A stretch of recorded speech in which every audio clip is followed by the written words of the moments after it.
And he goes on to describe in an extremely poignant and emotional letter that we have finally escaped this horrible cataclysm, and we hope to tell you more about what happened to us in future letters. But he does talk about that I was evacuated, we were in a crossfire and awful things. And way after the war, years after, the daughter of this uncle found all of these letters in a bureau when her parents died. She gave them to me. And these letters stimulated me, and when I was planning to retire, I had decided to write a book about what I went through for my... So I wrote this book, and I had it published in 2004, and the title of it is the first few words of that letter: "They are still alive." Every time I say those words, I get chills. And on the front cover are my father, my mother, and me at the age of, must be 8 or 9. And in the back, what I look like today, and the flag I mentioned before. Now, my mother's two sisters were able to escape to Cuba. I got my mother's parents, my father's parents. One of my mother's sisters had stayed behind to take care of the parents, and my father's brother and sister. We didn't know what had happened to them. Well, we found out after the war. My mother wanted to go to Belgium, to the home, as soon as possible. And we did. And my father had found out that his father had been shot in the street in front of their home in Antwerp, Belgium. He didn't want to go back to Belgium. Yeah, right. His mother, my father's mother, was deported to Auschwitz, the famous concentration camp where she was killed in a gas chamber. My father's sister and her husband had gone to France also, but they were arrested, and eventually the same thing happened to them in Auschwitz. Many other relatives in the family that same thing happened to, and I've dedicated the book to these people who did not survive.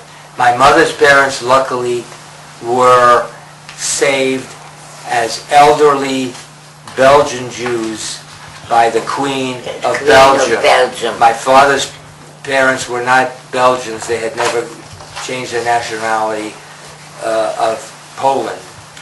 But my mother's parents were sheltered by the Queen of Belgium, and they survived.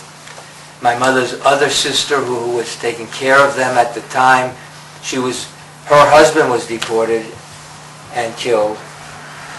And so when parents went to live under the shelter of the Queen in an old age home, she decided to work for the Belgian government. And you know what she became? She became a spy for Belgium. And she had agents that she governed and told what to do, and she has letters, and I have all of these letters too. Maybe someday I'll write a book about that, but she became a master spy against the Germans. Finally, several years later, the war ended in 1945. The famous movie picture of Charles de Gaulle and the French army walking down the Champs-Élysées, the main street in Paris. My father took me to that parade, and I'm standing next to him on the curbside, and the famous French general Charles de Gaulle, who was the leader of the Free French, he marched down the center of the avenue, and I was that close to him. That was a big thrill.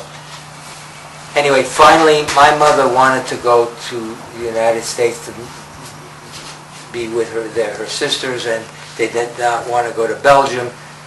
So luckily, my father, who spoke all these languages, was interviewed by the United Nations, and he accepted a job, and in 1946, we came to the United States.